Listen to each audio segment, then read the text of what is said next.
Good morning, and thanks for coming to this Politico Europe breakfast. And without further ado, I'd like to introduce Richard Baker, who is the President and CEO of the Managed Funds Association, without which this event wouldn't be possible. Good morning, ladies and gentlemen.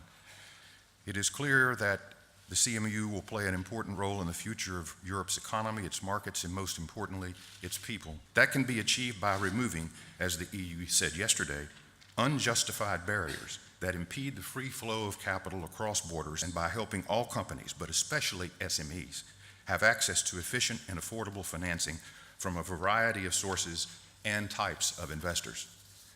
Ladies and gentlemen, it is my distinct honor to introduce the European Union Commissioner of Financial Stability, Financial Services, and Capital Markets Union, the Honorable Lord Hill. Thank you.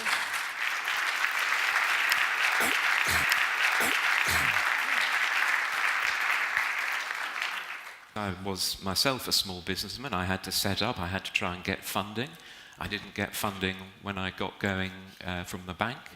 I got funding from what I subsequently learnt was called an angel investor. This is when, as I do, I go around Europe, I talk always to try and find entrepreneurs, people with new business ideas.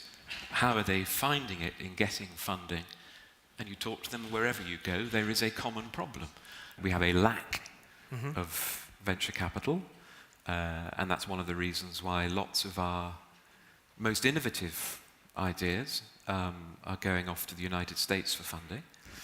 There are some immediate and pressing things that we need to do to try to get investment flowing, bank lending increasing, for instance.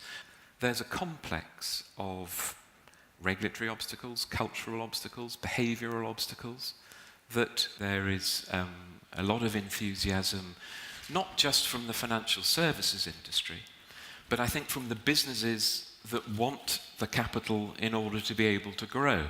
I hope that more of them would be able to get access from European venture capital.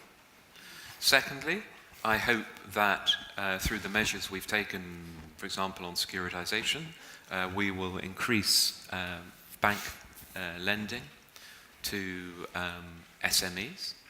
And I think the third area would be measures that we can take to encourage a range of different, more innovative kinds of financing, whether that's through crowdfunding or private placement or networks for angel investors.